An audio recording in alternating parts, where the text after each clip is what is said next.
Our language is as colorful as a queer flag. Be advised.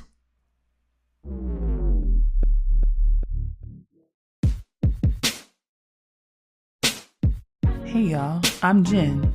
I'm from Oakland and I'm an androgynous, black, lesbian feminist and a lover of all black people. This is Daren. I'm an asexual novelist, researcher, and bona fide comic book fanatic from the widest part of Southern California. Orange County. We're queer millennials with 3 kids and nearly 20 years of marriage. This is a podcast about the realities of blackness, adulting, and relationships. This is That Black Couple.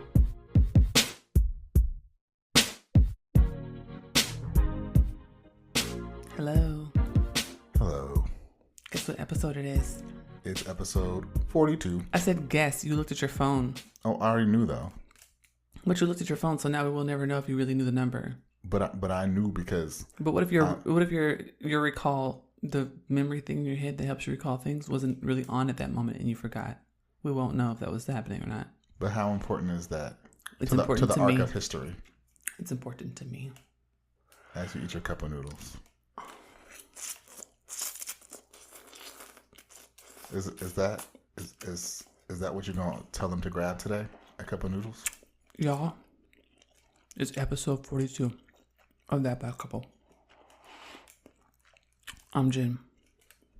I'm Daren, and I don't have noodles in my mouth. Neither do I. Ate them. Okay, now you don't.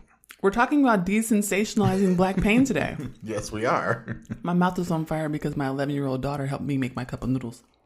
And wow, she is heavy-handed with cayenne pepper. Yes, she is. Wow. I can feel this in my toes. She got them young taste buds. You know when he goes, I feel it in my fingers. I feel it in my toes. On Love Actually. Mm-hmm. He's talking about when our daughter puts cayenne pepper in the cup of noodles. That's what happened. That's what he's singing about. She did that to him. She did that to him. Y'all, I'm going to sit here and try not to cough. Okay? And as I'm doing that, before we get started, I want to make sure you follow us on Twitter and Instagram at That BLK Couple, on Facebook at That Black Couple, and look us up on the internets at www.thatblackcouple.com. And you already know you can stream us everywhere: Google, Apple, SoundCloud, Stitcher. And now what I want you to do, though, is I don't want you to just stream us on all of those different platforms. I want you to hit that share button that they all got, and I want you to find 5 people at a minimum. I love that. At least 5. 5. Who you know their day will be brightened by adding our podcast to it. That's a really good idea. If you do that, you are sending it forward. You are making the world a better place. Because who doesn't want to have us in their car playing in their earphones when they walk down the street like that iPod commercial? Come on, somebody. Remember that iPod commercial when them black cutouts was walking down the street? And I don't mean black like black people. I mean like black like the absence of color. Like shadow people. Like shadow people was walking down the street and it'd be a big pink background and they'd be dancing with their earphones in. And we was like, ooh, that's so cool. That's what you should want for your friends. But you want it to be us playing in their ears. Because that's what would cost that. Yes. So this is what y'all need to grab. Some noodles. Get a cup of noodles. This shit bangs. You know what though? I get it. It's good. It's really good. I like these new bougie ones though. Like you have like the Snapdragons. Like the Snapdragon ones where it has like 5 different flavor packets that you got to pour in. Nah, man. It's like one has oil, one has like powder, man. One has vegetables. You know, like they really like were trying to make it seem like you weren't just doing cup of noodles. I think you need one of those. Girl, we got our own onion powder in the cabinet. We got our own. No, you still add your own stuff to it. We got our own garlic seasoning in the cabinet. We are black. All I'm saying to you is, this cup of noodles got me feeling right. Y'all ready? Let's go. Let's go. Go ahead, Daren. Okay, first things first, right? Yes. So we're talking about black pain and how we're going to take the sensationalization out of that. Yes. And I just feel like the thing is a lot of recent media, and honestly, realistically, when we look at entertainment through history, a lot of black stories, they really center the pain, right? Mm-hmm. The biggest one is slave stories, right? Mm-hmm. Like, oh my God, when you think about black people in history, if we're gonna put them on a screen, it's gonna be them being slaves. Yeah. It's either that or fighting for civil rights. Like that's the only history we have. And what made me think about this was the recent Jeffrey Dahmer show that they have on Netflix. And listen, when I heard about it, I was like, I'm not watching that. And I had no intention of watching it. And I still haven't watched it. And I'm not going to watch it. Watch that shit. But immediately it came out, and, you know, some of the black people I know tried to watch it, and they was like, I couldn't get through episode 1 because this was jacked up. Yeah. Well, this is terrible. Well, yeah. We're just looking at this white man brutalize black and queer people. Yes. Like, why do we need that? And then do awful things to their decaying bodies. Yeah, like, why is that? Why do we need that? So here's the thing. The imaginary around black people is that we are constantly in pain.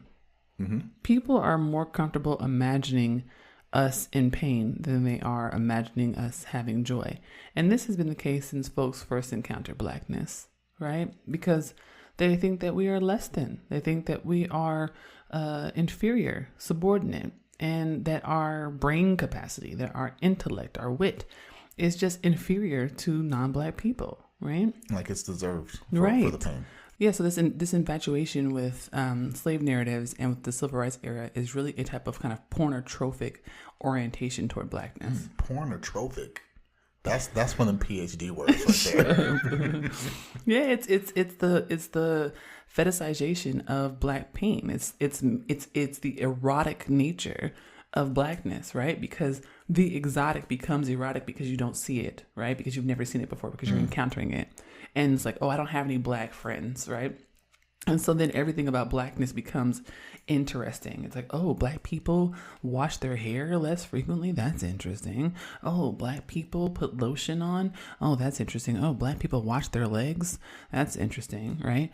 And so anything about blackness then becomes interesting, including our pain, including our history. That becomes interesting in a way of consumption, right? It's like consuming our pain for entertainment. And when we watch these narratives, they're not for us, right? Yeah. Like the new Emmett Till movie that's coming out, that's not for black people. And I say that specifically because we already know the story, right? We already know the story, and low key, we're still experiencing the story. We're still living through it, right? It could be called Till, it could be called Trayvon Martin, it could be called Michael Brown, it could be called Sean Bell, it could be called Tamir Rice. There's too many names it could be called, right? And my point here is that we don't need these narratives, but the obsession that white people have with our deaths, right, more than our lives. Like, white folks are bored when they watch a story about happy black people just living a normal, happy life, like getting married and having kids, or like being gay and just like being happy about it. This is why there's rarely like black rom-coms that do well among white demographics. It's very, very rare because they don't want to see that shit, right? But kill some black people on camera, the theater is packed. I mean, this is not the same thing. I'm prefacing this by saying it's not the same thing. But it's similar to kind of that Bros movie that just came out. And it's a whole rom-com movie about two gay men. Yeah. Right? And the comic nature of, two men trying to get together. Like, right? And, when this movie was announced and when it was coming out, it was like, oh, this is a big deal. Like, this is a major motion picture. And it came out and people did not want to go see it. Of course not. Because in a similar way, like, the general, white supremacist society is not interested in a narrative about two gay white men and their romantic nature. They would be much more interested in like that movie Milk about Harvey Milk. That is something, oh, this like you said, this is more exotic. This is interesting. This is not my experience. Oh, that's definitely something I want to see, the downtrodden nature and that is something that they're interested in. That's something that they would like to see.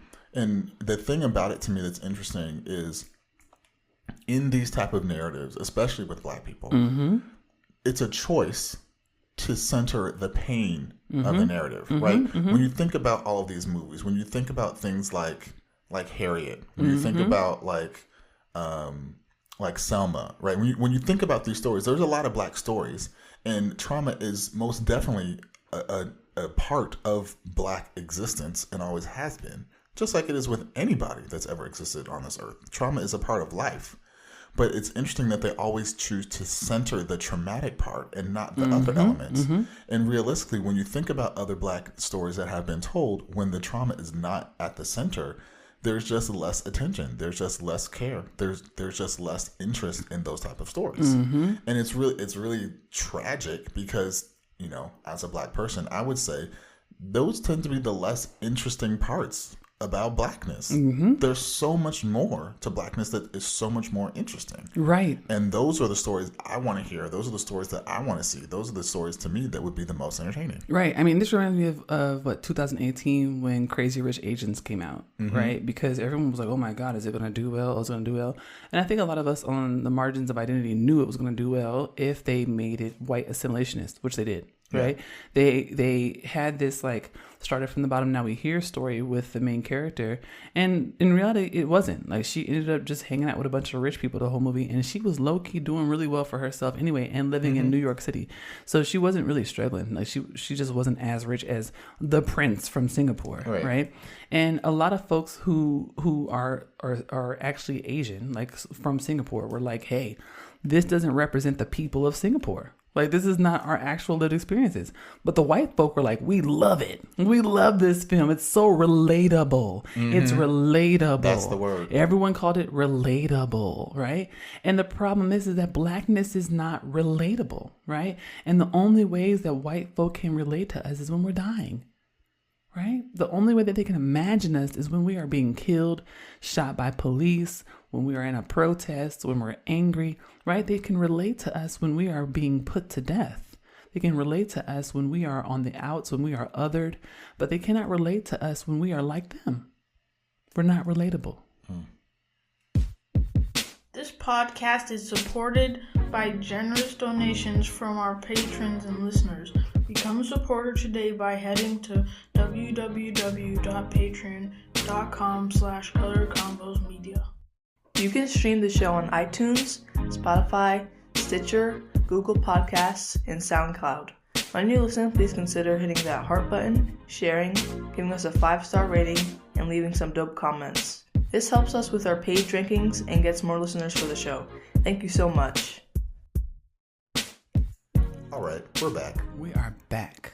And what I want to talk about now is one of my favorite movies in recent history, The Woman King. It was so good. My God, this movie. I'm gonna go see it again. I'm sure if you're on this earth, you've heard somebody raving about this movie and how good it is. They were telling you the truth. It's a great movie. I will not lie. I was questioning before I went in because I was like, I love me some Viola, but I'm not sure. I just didn't want her to give me How to Get Away with Africa. Right, you know, that's where I was like, I don't know that I need that movie. Yeah. And she didn't give me that movie. She gave me a different movie. She didn't. And it was the movie that I needed. A lot of people said it was not going to be successful. They estimated it was going to make $12 million its opening weekend. It made 19. You know, so that story that they like to say all the time that the Black movies don't do well, that people don't show up, that they don't pay their money. False. I think that was because of John Boyega's twist out. You know what? That might have put him over the top. My friend said it was giving juices and berries, and it was. Nothing but juices and berries. It was. Like, he went and foraged for his hairstyle. I mean, this movie has made over $50 million. It is just making more money. I'm gonna go see it again tomorrow.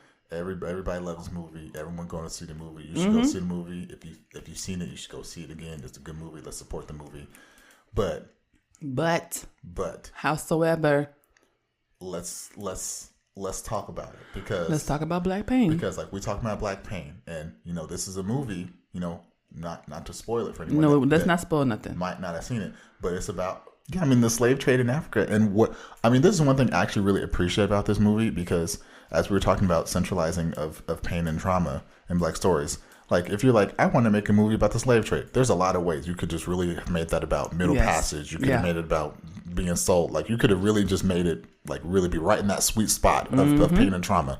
But this was really much more a narrative about the continent of Africa and whether or not people were okay with the slave trade, and if it was a good idea, and kind of interrogating that. Right. And I loved the nuance of that. I love that they had competing ideologies on it. I love that they explored that. I love that they did that with that movie. Howsoever, that's a tender moment. That's a tender spot that we're talking about the slave trade. And inevitably, right, they had to show people on the auction block. They had to show, Africans fighting other Africans. They had to show people saying, I'm going to go fight you. I'm going to steal some of you, and then I'm going to sell you, right? Like that was in the movie. And that is hard. It is hard to see black bodies being killed. It is hard to see black people killing other black people on screen. That's hard. But I mean, that's part of so this is why I think that Desensationalizing Black Pain is a good title for this, right? Because it's not that it wasn't central, because it was absolutely central. The whole movie is about Black pain, right? It's about slavery. It's about mass genocides. It's about this political moment across different countries in Africa where they are at war with one another. And what we know in war is that war becomes gendered, war becomes sexual. There's trigger warning, rape and sexual assault, violence, there's violence against women, children, families, right? Which is a very real depiction of what that was like. I'm sure it was much worse than we can even imagine, right? But what I also really appreciate here is that it really complicated that narrative that a lot of people who don't read books, like Kanye West, when they say that, oh, we was kings, and or the other one, like, oh, we also sold people into slavery, right? It's like both of those are too shallow and superficial to fully grapple with what it was like to actually think about this new regime, this imperialist regime that's moving into multiple territories across the countries of Africa, right? They had to think about who they would align themselves with. Would they align themselves with the British? Would they align themselves with the French? Would they align themselves with the Spanish? What were the possible incentives of which they were very, very poor at times, right? People are coming and promising wealth and care and protection, right? So there's a lot happening here. And what I appreciated was that even though the pain and the trauma of this moment of the people in the film was very central and very, very significant, there was also a focus on the ways that these communities remained in solidarity to one another and were committed to who they were and their identities. That part to me was so important. The emphasis on culture, the emphasis on a matrilineal heritage, the respect for women, like that stuff to me was very ancestral and very accurate to African tradition, And I think that was something that they did really, really, really, really well.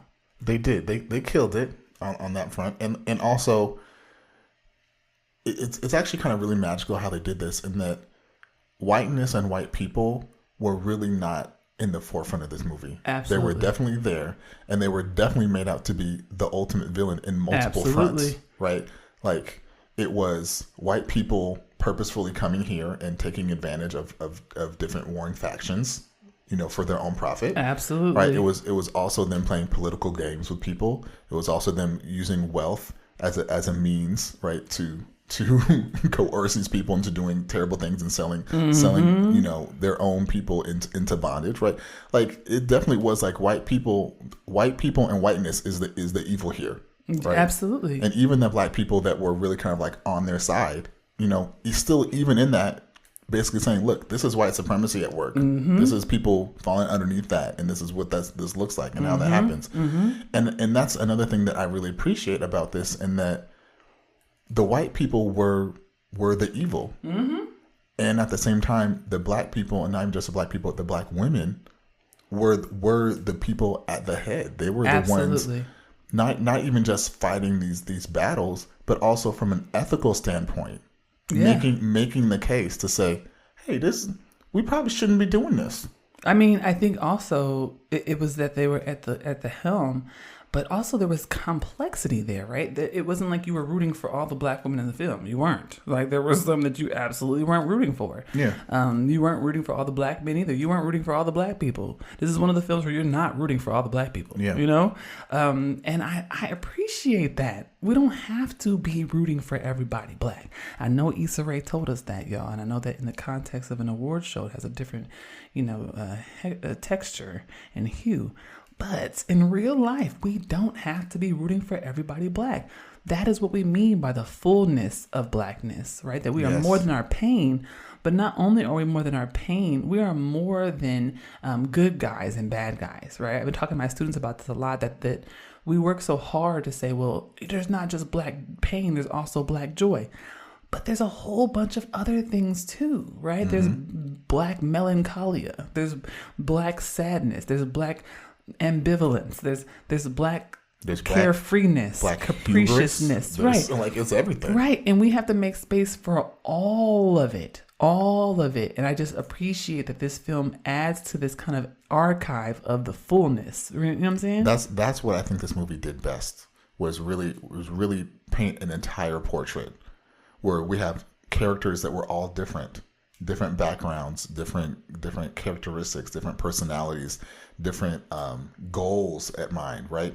And and that's why it's one of those things, like when you think about what people call a black movie, right? Like, to me, this doesn't fit what we would traditionally call a black movie, because it doesn't fall into those archetypes. Right. It's much more just a human story, right? Where the people are black, but because of that inherently makes it a black movie, because it does display the fullness of blackness. Right. And we deserve to be full. I know Tyler Perry done showed us only one version of each type of us, right?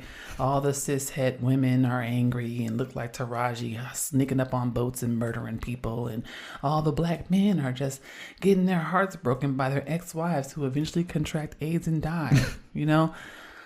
And don't nobody got a good wig. No good wigs. Like that. There's more to us. And also Lashana Lynch. I just want to say that. I would just like to say Lashana Lynch. Listen, y'all. Is she gay? Let me Google it. The acting in this movie. Lashana. Like, I low key feel. She British? Yeah, she's British. But I low-key feel bad for Viola, because this was Viola's movie. You know, she was the big name. She was the main character in this movie. But Lashana Lynch, my God. She's 5'9". She kind of tall for me. Oh, my God. You need shorties. But Lashana Lynch, she low-key stole that movie. She was born November 27th. She's a Scorpio. Let me see. You really out here. Is she gay? Oh, here she go. Here go her Instagram. I know she was moisturized. She was very moisturized. I know she was shining. When I tell you this woman is fine, somebody tell her some. I know the physiques was on point. I know the training that everyone did for this movie was no joke, because they was out here. Somebody go and tell Lashana Lynch that I'm interested. Somebody go get her. Go get her. This is the moment. I think we really need to be out here advocating for more roles for Lashana Lynch. I think she needs to hold on. I googled Lashana Lynch gay. Y'all. Everyone's like, is she gay? Is she gay? Is she gay? And then in 2020, Lashana Lynch will play a new black lesbian 007. Why would she play a lesbian if she wasn't a lesbian? She was in. We saw her in that movie. You realize that, right? No. We saw her in one of them James Bond movies. Oh. Remember, she was the one. She was like competing against him. You don't remember that? No, I don't remember any James Bond movies. I hate the new James Bond. Well, and that's one thing I will say about Lashana Lynch, and especially in this movie. I feel like this movie really let her shine, because let's not act like she's new. She's been around. She was in Captain Marvel. She was in that 007. Oh, I recognized her. She has been around, but I feel like this was the movie that let her really, really step into herself and take full control, because I knew she could act.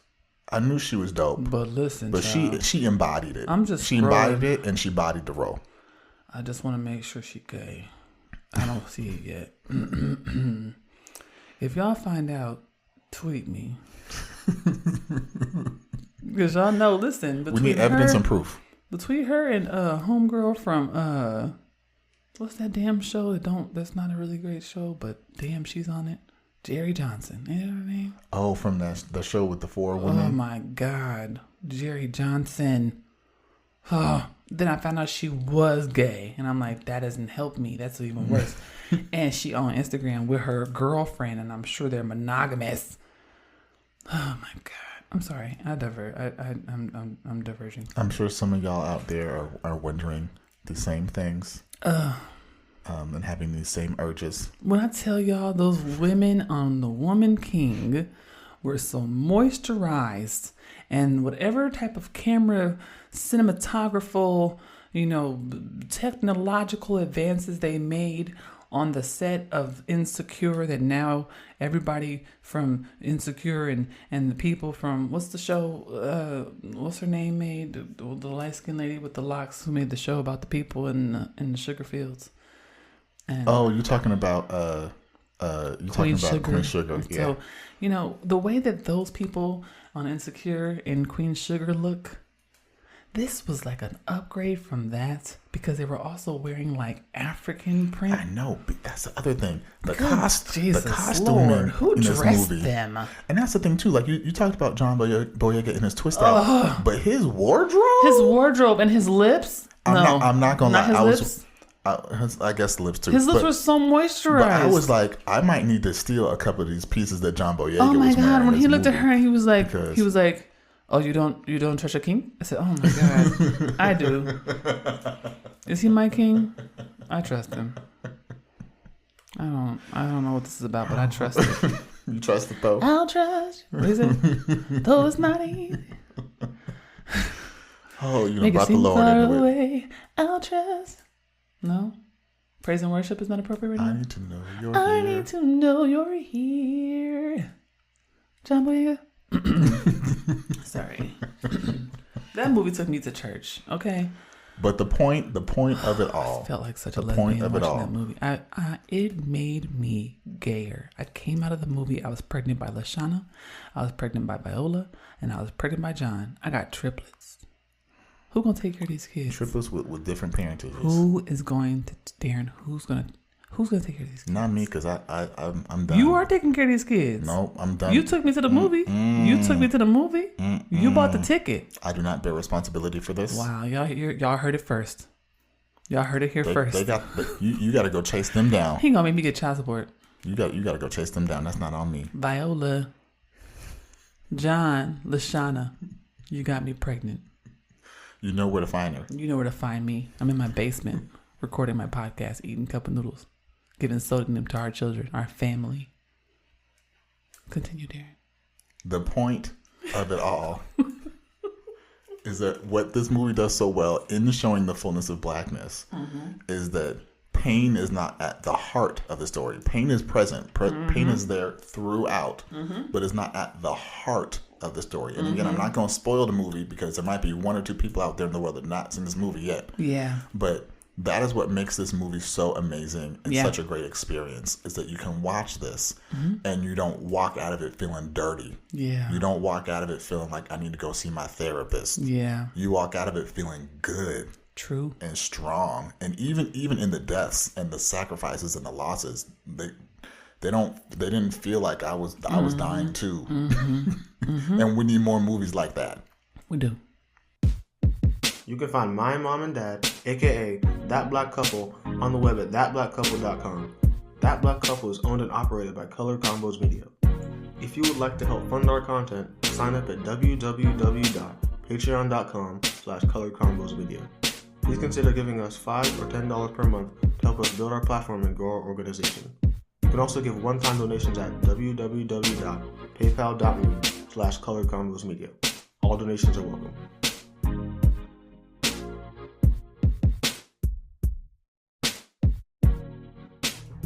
Okay, y'all, we're back.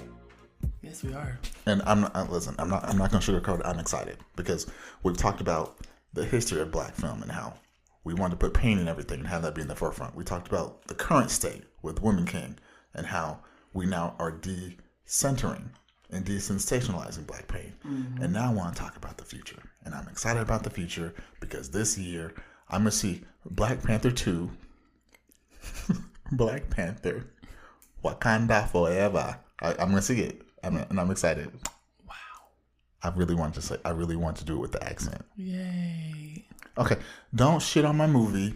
It's not. There was no poop involved just now. There was no excitement in your voice. and I know you're feeling a little bit of a way, and we'll talk about it, but I'm excited, and there's a lot of reasons to be excited. I'm going to tell all y'all why you should be excited. So happy for you. Number one, it's a Marvel movie. Marvel makes great movies. I want y'all to know that his arms are bouncing up and down. Bounce. He's pointing, and there's nobody in this room except the two of us. I'm going to tick off the points. Who are you pointing at? I don't know. The world. You gonna sit up and your shoulder. You need to relax. This man. I'm excited about this movie. Oh my god. Listen, it's Black Panther. Ryan Coogler did a great job with the first one. Listen, I'm always gonna refer Ryan because he's from Oakland and he's married to somebody I actually went to school with. Zinzi and I went to school together. He did a good job. I trust him to do a great job on this one too. So that's the first reason I'm excited. I'm sure he will do a great job. Number two, they are adding Namor. Yes, that I'm excited about. And as a Marvel comic geek fan for life, I'm excited. Fans been talking about this for decades. Yeah. Like, we wanted to see this nigga on screen. He gonna be on screen. And in the second trailer, he looks cool. They showed him, and he was stutter stepping and flying through the air. And I was like, oh, I'm ready for this. He's the Namor of my dreams. They seems like they're doing it right. And what they also did is I think it's really interesting is they didn't make him like a traditional Namor. They actually kind of tied him to more like Latin American heritages. And I was like more like an Aztec. I was like, this is okay. We go into deeper depths. Ryan be thinking thoughts, and I like it. I'm here for it, and I want to see how they do it. They was thinking. Also, another character coming out of the comics, one of my favorites, Ironheart. Yeah. Is coming on screen, played by Dominique Thorne. I'm here for it. You see that both of the things you just listed though are not actually about. Never mind. Sorry. They're parts of the movie. Okay. We're getting there. They're parts of this Marvel Cinematic Universe. We're getting there. You're listening that it's a Marvel movie and that characters from Marvel will be in a Marvel movie. Yeah, they're taking them from the comics to the screen. I'm excited. That's what the Marvel Cinematic Universe is. It's taking things from the comics, putting them in the movie. I'm excited about them doing that in this movie. All right. Also, Angela Bassett's going to be there. Don't do that. That's cheap. Enough said. You're being cheap. I'm here. You know that I am married to her and that we have been happily together for at least 25 years, and that she is my soror and she doesn't age. Listen, I'm here for it. If she's in it, I'm here for it. I don't care what it is. You know that all she uses on her skin is the water from baby Jesus' bathtub, his first bath. Mm-hmm. His first bath. When he was in the manger. This woman ain't aged in 40 years. She has somehow like de-aged herself. She said all she uses is water. I decided that I thought it was a fountain of youth. It's the water from the first bath. Because that has to have the amniotic fluid on it. It's a blessed water. It's a blessed water. It has to have the amniotic fluid in it. It's like when you baptize a baby and you know they bless the water before. Yes. It's like that, except it was blessed by Jesus himself. Right, because it had his amniotic fluid. The water that held Jesus. That's the water that we all want. That's the water you want. That's how you get that glisten. Yes, it's the water that held Jesus, the amniotic fluid. I want some. I want some as well. She needs to share. She needs to give me some. Okay, last one, and this is the dark horse. This is the underrated one. This is the one that people don't always realize is another thing coming from the comics is the concept of the Midnight Angels, and these are like you think about the Dora Milaje. Yeah. These are like the elite Dora Milaje. Yeah. They're like we are the top tier. We got special tech, and they got Michaela Cole playing one of them. Listen. You could have started there, because when I tell you that bitch is so fine. When I tell you, her cheekbones are chiseled from pure marble. Who made her face? I just feel like all of us regular faced people, they put our faces together in factory and they said, oh, these features over here are too extreme. Let's leave those for someone else. And then they were like, oh, wait, we ran out of regular faced features. Let's just use all these on one person. And they gave her all of them. Mm-hmm. Like it's her cheeks. It's her jaw, it's her lips, it's her eyes, it's her chin, it's her head shape, it's her body. What the fuck? I don't know. All I know is she busting asses in this movie. Oh my God. That's the thing. I'm the most excited about Michaela Cole. That's it. And I'm here for it. And that's why I want to see this movie. But when I see Michaela, then I think about Letitia. But here's the thing. We're not going to ignore the elephant in the room. We have lost Chadwick Boseman. It's a big four-headed elephant. Listen, Letitia forehead is really long. We done lost Chadwick. We are still yet mourning, right? We lost him. We can't. I wish we could jump in the time machine. That's not the elephant I was talking about. I know. Let me get there. Jesus Lord. But because for the theme of this episode, right, we're talking about black pain and trauma, right? And inevitably that has to be dealt with in this movie. But part of dealing with pain and trauma is moving forward. And you know, we have to move forward, unfortunately. And it's Black Panther, and as Chadwick was Black Panther and he's not with us anymore, there has to be a new Black Panther. People have been talking a lot about it. People had done petitions and they said, we want Michael B. Jordan to be brought back from the dead. That'd be amazing. Like, they was really trying. Bring him back. They was really, really trying it to, like, see, like, what can we do here? But I have to say, all signs are pointing toward Letitia Wright. I just can't. I hope niggas know she's not really Shuri. Like, that's not who she actually is. She's Letitia Wright. She just plays her in the movie. Right. She is a anti-vax transphobe.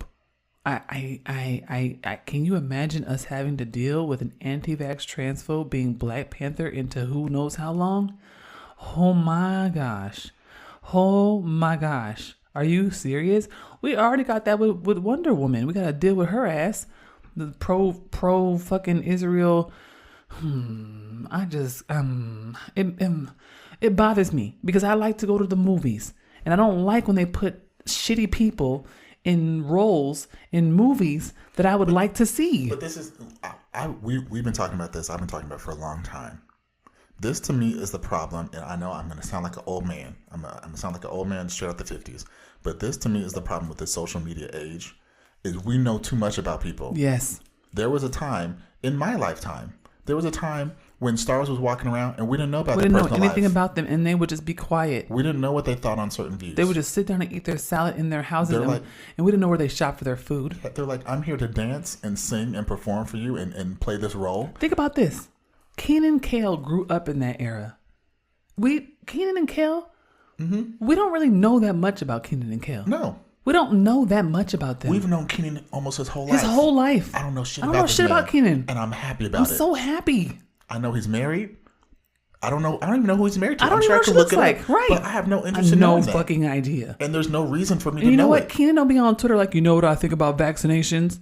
Why, Kenan? We don't want to know. So he don't tell us. But that's the problem, is everyone does that now. Everyone gets on the internet and shakes their ass and says what they think about things because everyone thinks they're self-important and their opinions are things that other people need to hear. We don't. Be like Kenan Thompson. And when you're a star, you just have a bigger platform for that. Shut up and go home. Be like Kenan Thompson. Go to work, do your fucking job, and shut the fuck up. Yeah, Letitia Wright, come on, man. Girl. We didn't need to know that. Come on, man. If you didn't want to get vaccinated, okay. It's okay. I disagree with you, but don't tell me. But also, damn, you a fucking transphobe? Jesus Christ. Dave Chappelle. Like, what? Why y'all niggas telling us this stuff? Why? Keep it to yourself. Fucking awful. Or if you're not going to keep it to yourself, say it and then go away. And then leave us alone and then get out of our favorite things. Don't be in our favorite shit. Don't make people like me, a fucking androgynous, fucking gender flux person, have to look at your ass in one of my favorite fucking franchises that I've been waiting my whole life to patronize. I mean, seriously, like, think about it. The first Black Panther came out, and like literally all the diaspora rallied around it, and we was at the movie theater in African clothing. I bought so many outfits. Listen, for one visit, we all were it was a unifying moment. We went out for pre-parties to the movies. For real, people went to secret showings. It was a global experience. And now we're sitting here. Oh my God. Listen, you know it's bad because I got a big old forehead, but I will talk about her forehead. That's how mad I am. Because it's anti-black to talk about foreheads. And I just listed a lot of good reasons. And I still... And I didn't even mention Denai. Denai was like... My girlfriend. There's so many good things. I know. Denai is just a perfect person. She's just so wonderful. But every time I see Lupita, Denai, and Letitia in that fucking picture where they're dancing, I'm just like, oh, I'm so mad. Oh, so mad at you. I just want to growl at that bitch. What are you doing, girl? You do realize that Marvel is Disney? What are you doing? I know, that's the other thing too. Is I know they done already pulled her coattail. We saw it. Absolutely. Because she was talking a whole lot of shit. And then she got real quiet. Because Disney pulled her coattail. They like, said, hey, boo, not this. Not today. What you're not about to do is mess up this money. But also, like, come on, man. Just also in general, just come on, man. I feel like when you're an entertainer like that, you have a responsibility. You do. To shut up. Real talk. You have a responsibility, like you said, like you are here to entertain. Like, bro. Look. So my day job, I work in software and I train people on software. That is not my moment to talk about what I feel about Trump. Or have you heard about God? That's not what I'm getting paid for. Do you know He forgave your sins, girl? That's not. Ma'am, this is a Wendy's. This is a Wendy's, man. Don't do that. So I'm not saying that stars shouldn't have ideas. Like, I don't want to perpetuate that idea. Like, basketball players should shut up and play basketball, or actresses should just act and shut up. What I'm saying is that if you have ideas like that, right? Like, if your ideas are anti-justice and anti-liberatory, if your ideas impact the lives of people who are the most vulnerable during a political moment where we are already extremely fucking vulnerable, maybe don't use your platform to do additional harm. That's what I'm saying. Like, it's not like you can't have ideas and you can't express political opinions and you can't be aligned with certain ideologies or attitudes. I would never say that. I'm just saying, listen, girl. This is not the time to be like, you know what I want to do? Something really wildly unpopular and politically dangerous. Like. And also, real talk, and this was, one of my entertainment industry moments.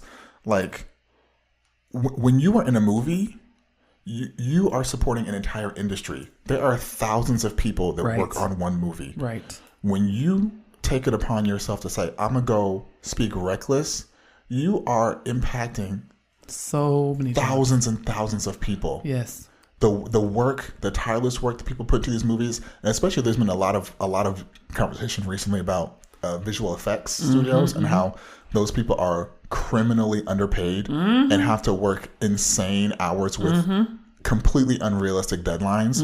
When you take it upon yourself to be reckless and potentially affect the outcomes of these movies and how well they do, you are literally shitting on thousands of people and the work that they do.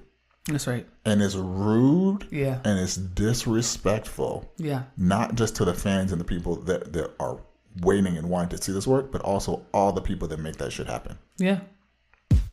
Thank y'all for listening. Before you go, make sure you follow us on Twitter and Instagram at ThatBLKCouple, on Facebook at ThatBlackCouple, and look us up on the internets at www.thatblackcouple.com.